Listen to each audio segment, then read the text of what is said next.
Bonjour les amis, bienvenue dans les taroscopes sentimentaux pour l'hiver 2022-2023. Donc, pour ceux qui arrivent, j'explique comment va procéder le tirage.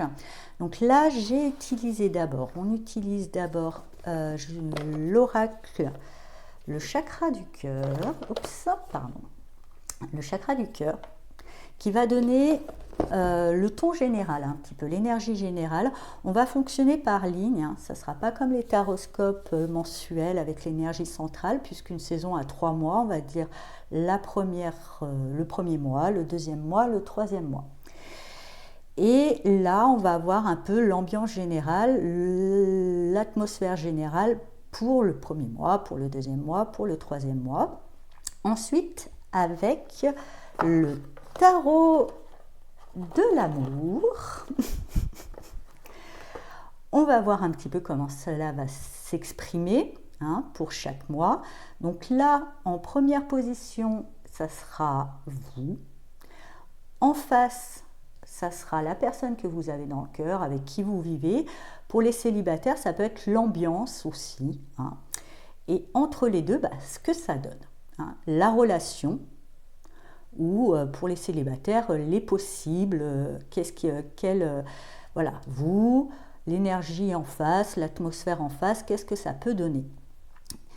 Normalement, j'essaye de faire, je fais une première lecture un petit peu pour les couples ou les personnes qui ont une personne bien particulière dans le cœur, pardon. Mais après, je fais une petite translation, j'ai fait un truc franglais, translate, une petite traduction, voilà, pour les célibataires. Mais regardez quand même la notion du couple de la personne. Il y a peut-être des mots qui vous parleront, sachant que quand je parle de l'autre, voyez plutôt l'hypothétique autre, ou l'atmosphère, l'ambiance, parce que voilà, même si des fois je parle d'une ambiance incarnée dans une personne, mais ça peut être une ambiance incarnée dans un état général aussi. Donc voyez, vous l'adapterez aussi selon votre vie personnelle à chacun. Ensuite, pour finir, il y aura un petit message de l'oracle de l'amour de Astro Bohème, qui je trouve sont très pertinents, qui s'il m'inspire une interprétation, je vous la transmets, mais si toutefois il n'y en a pas, c'est que c'est à vous de trouver, de faire travailler votre intuition personnelle. Comme à chaque fois, ce taroscope ne parlera pas à tout le monde, prenez que ce qui résonne en vous et laissez le reste de côté. Ah oui, j'oubliais, si vous vous reconnaissiez mieux dans l'autre que dans le consultant, la consultante, là, vous intervertissez, il n'y a pas de souci. Et comme je disais, il ne parlerait pas à tout le monde, prenez que ce qui résonne en vous, laissez le reste de côté. Vous pouvez, pour plus d'informations, consulter le taroscope de votre signe ascendant lunaire et du coup du signe dans lequel se trouve Vénus dans votre thème astral, vu qu'on est dans les sentiments, ça sera pertinent.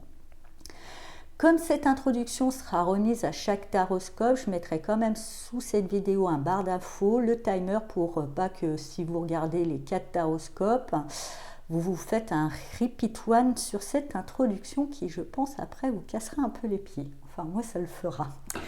Voilà, je vous dis à tout de suite pour les taroscopes. Bonjour chers amis Gémeaux, bienvenue dans votre taroscope sentimental pour l'hiver 2022-2023. Donc on va voir tout de suite l'énergie générale pour le premier mois de cette saison.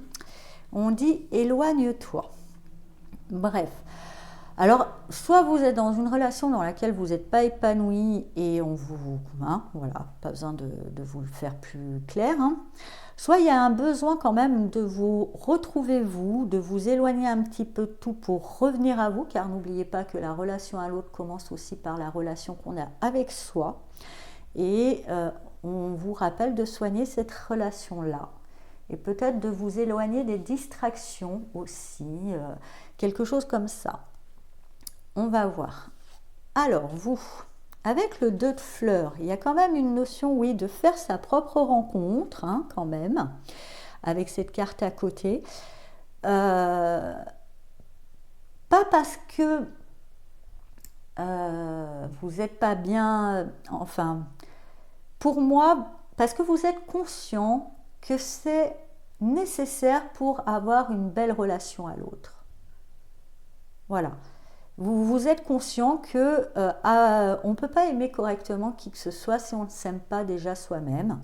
Et il y a un besoin de revenir à soi, de trouver cet amour pour soi, de savoir là, parce que je vois vraiment ce 2 de fleurs, le 2 de coupe, on peut parler du rapport à l'autre, tout ça, mais je le vois vraiment comme le miroir quand même, comme cet effet miroir qui est censé, voilà, aimer cette face, vous aimer, vous connaître vous, hein, pour pouvoir après euh, être dans une relation plus authentique à l'autre. En face de vous, avec le 10 de denier, il y a quelqu'un qui est beaucoup justement dans la notion de famille, dans le lien, il y a quelque chose d'assez fort, c'est peut-être pour ça, il y a beaucoup peut-être d'influence, quelqu'un qui est peut-être avec beaucoup de bagages, qui a 50 cousins, 60 sœurs, je rigole, mais qui du coup, il y a tout ça avec vous, vous avez besoin de vous retrouver peut-être tous les deux, hein, déjà, hein, vous avez besoin de quelque chose de plus intime, il y a trop de bagages, je ressens, pour vous, la personne, elle, c'est ok, mais pour vous, ça fait trop, vous avez peut-être besoin de vous retrouver avec l'autre, ou déjà aussi vous retrouver avec vous. En tous les cas, c'est une personne qui est vraiment dans la notion de famille, hein, de construire une famille. Et c'est peut-être ça, vous avez besoin un peu de vous éloigner parce que vous êtes frustré, parce qu'il n'y a pas ce côté un petit peu plus amoureux, hein, là, juste vous deux. Voilà. Et du coup, avec ce prince de denier, entre vous, euh, ça avance piano. Hein. Ça, vous restez quand même sur le chemin, il y a quand même des choses qui poussent, mais c'est hyper ralenti, c'est tranquillou. Hein. On n'est pas trop sûr, on avance, vous voyez, il n'a pas l'air motivé, il est un peu statique, il y a le château qui est là, il ne s'y précipite pas comme ça, hein, non plus. Voilà, parce que peut-être justement vous avez besoin d'abord d'un temps pour vous, et puis aussi pour pouvoir après exprimer à l'autre peut-être ce besoin d'être à deux. En tous les cas, en face de vous, il y a quand même une énergie vraiment bien ancrée de solidité, mais effectivement de famille, de clan. Peut-être va falloir justement, hein, grâce à cette rencontre à vous, de savoir si vous allez adhérer au clan ou pas, parce que c'est un peu la condition sine qua non, hein, ce que je ressens. Pour les célibataires, justement, hein, vous avez besoin de cette connexion, d'être un petit peu seul avec l'autre. Il y a peut-être trop de monde, trop de sollicitations, trop de choses à faire, trop de... Tout ça, ça vous freine un petit peu dans votre enthousiasme, ça vous oblige. Vous avez besoin, hein. De toute façon, c'est pas là où je dirais, même s'il y a pas mal d'opportunités, il y a pas mal de fêtes, il y a pas mal de partages, mais c'est toujours un petit peu, toujours dans...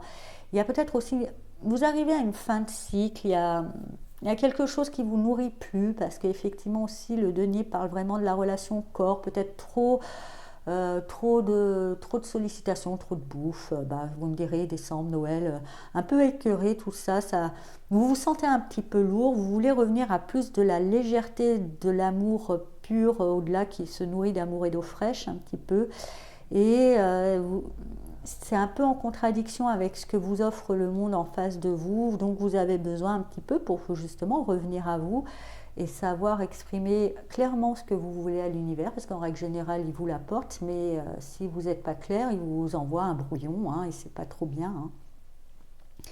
Voilà. On va voir le deuxième mois, déménagement, changement de ville. Donc il y a du mouvement dans l'air, vous n'êtes pas obligé de déménager vraiment. Mais on voit c'est la maison, il y a une notion quand même, peut-être que justement vous adhérez au clan, ce qui va nécessiter d'emménager, hein, dans ce clan. Il y a vraiment une notion de clan là, important en face de vous. De communauté presque. Soit en tous les cas, pour moi, il y a une notion de revoir les bases, mais comme justement, si vous êtes bien éloigné, vous avez réussi à savoir définir, ça va apporter du changement en tous les cas. Il y a du changement dans l'air qui sera forcément bon pour vous si vous avez su vraiment prendre le temps de sonder votre intérieur et de savoir ce que vous voulez. Donc justement, on va regarder pour vous avec la roue fortune. Ça reconfirme leur changement. Hein. Effectivement, les choses bougent, hein, les choses changent. Vous évoluez, tout simplement. Et ça, c'est une bonne nouvelle, quoi qu'il en soit. Hein, vous n'êtes pas statique. En face de vous, face à ce changement, avec la lune, je dirais que c'est quelqu'un qui ne s'en rend peut-être pas vraiment compte, qui est justement tellement enraciné dans ce clan, dans cette configuration, que c'est quelqu'un qui ne se rend pas compte que vous êtes en pleine mutation et qui pourrait suivre le mouvement hein, de toute façon, mais ça manque de conscience. Ce qui fait qu'entre vous, avec ce 6 de denier, vous avez l'impression qu'il n'y a pas forcément un équilibre entre donner et recevoir. Vous avez peut-être cette impression, vu que cette personne est vraiment dans un clan, dans quelque chose où vous pouvez entrer, hein, de ne pas avoir votre place, mais comme je vous dis, vous pouvez entrer, il faudra apporter les changements pour entrer, ou tout simplement le clan, cette configuration ne vous va pas, vous essayez de proposer une autre voie, mais cette personne voilà, est tellement enracinée, donc du coup, ça manque un petit peu d'équilibre, va falloir, hein, si ceux qui veulent maintenir les choses dans cette relation, veulent rester ancrés dans cette relation, et vous avez tout à fait le droit, opérer certains changements de part et d'autre et trouver le bon deal, hein, ce que je ressens. Trouver le bon deal entre vous. Sinon, ça risque d'être un petit peu chaotique, ce que je ressens. Pour d'autres, hein, si vraiment vous voyez que c'est déséquilibre, écoutez, partez. Voilà. En tous les cas, pour les célibataires, il y a du mouvement dans l'air. Hein. Soit on change la configuration de la relation pour avancer vers quelque chose de plus équilibré, soit on change de relation. Vous voyez ? Pour les célibataires, on vous demande justement, comme je vous voyais, peut-être qu'en face de vous, il n'y avait pas au départ ce qui vous intéressait, d'éventuellement d'aller prospecter sur des terrains inhabituels.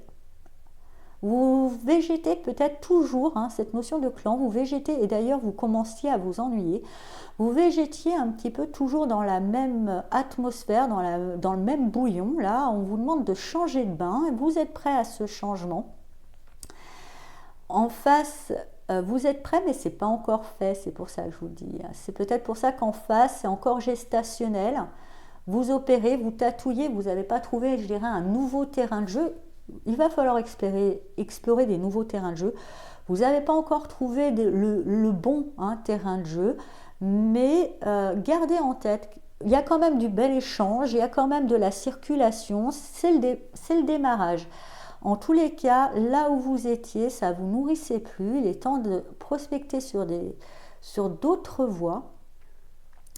Et même si d'abord on tatouille, il y aura du bel échange, ça vous permettra déjà d'apporter un éclairage pour pouvoir avoir ensuite arriver. Hein. Des fois, c'est pas, il faut faire tomber le premier, le deuxième, troisième domino pour arriver un petit peu à votre Graal, à ce que vous aspirez. Pour la troisième période, libre arbitre, il y a une notion de choix. Effectivement, hein, comme je vous disais, il y a le changement en face de vous. Là, il va y avoir vraiment le choix de soit on change le choix de vraiment positionner quel type de relation, quelle configuration et on s'y tient, ou si toutefois de choisir de changer de relation, hein, trouve une relation qui correspond à ton clan, à cette chose un petit peu très fermée. Moi, je trouverai une relation qui correspond à cet idéal que j'ai sondé, que je suis allée trouver au fond de moi-même vis-à-vis de moi. Voilà. Soit il y a une séparation, soit il y a une consolidation, mais dans une nouvelle organisation, c'est ce que je ressens. Alors pour vous, avec l'embrouillement, ça ne va pas être évident au départ hein, d'opérer, de faire ce choix, de poser ce choix, parce que ça va vous confronter à vos attachements, à certaines dépendances. Et c'est peut-être là le choix, hein, rompre avec la dépendance, parce que vous allez vraiment voir que ce n'est pas ce qui vous aide. En face de vous, du coup, avec la reine de bâton, c'est quelqu'un qui est très autoritaire, ça sera peut-être difficile, hein, de trouver. Et c'est peut-être là la dépendance. C'est quelqu'un qui est vraiment dans son clan, dans sa configuration, qui est vraiment ancré dedans, qui est, euh, qui est vraiment, voilà, qui ne, je dirais pas qu'il change de personne, hein, pour moi, parce que sinon, si vous attendez qu'une personne change, c'est que c'est pas la personne que vous aimez, hein. Si vous l'aimez, vous ne voulez pas qu'elle change. C'est plutôt tous les bagages et toute l'organisation de vie, des conditions de vie qui l'accompagnent, hein. Et ça se change. Et c'est quelqu'un qui reste vraiment ancré, quoi, dans ses habitudes, qui n'est pas très évolutif, qui est vraiment enraciné dedans. Mais vous, peut-être justement, vous êtes aussi dépendant, hein, et qui est quelqu'un qui est un peu d'autorité, qui sait ce qu'il veut, qui pourrait elle-même, hein, cette personne, elle sait ce qu'elle veut.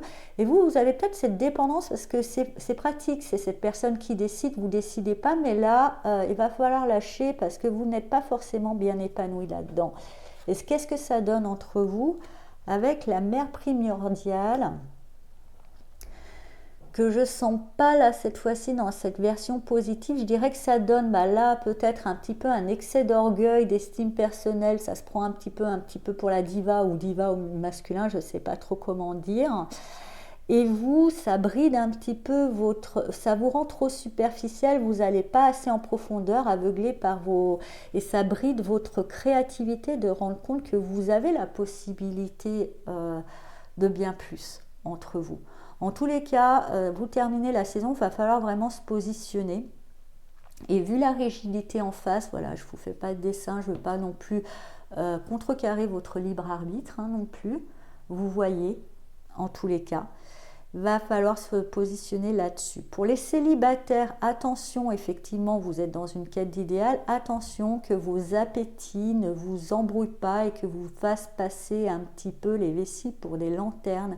Vous aurez le choix entre deux personnes, pour moi, voilà, c'est plutôt que vous avez le choix entre deux personnes, soit une personne très solaire, mais qui va peut-être avoir une emprise sur vous, même si vous aimez bien quelqu'un qui sera un peu trop dirigiste, soit avec une personne qui est beaucoup plus dans la bienveillance.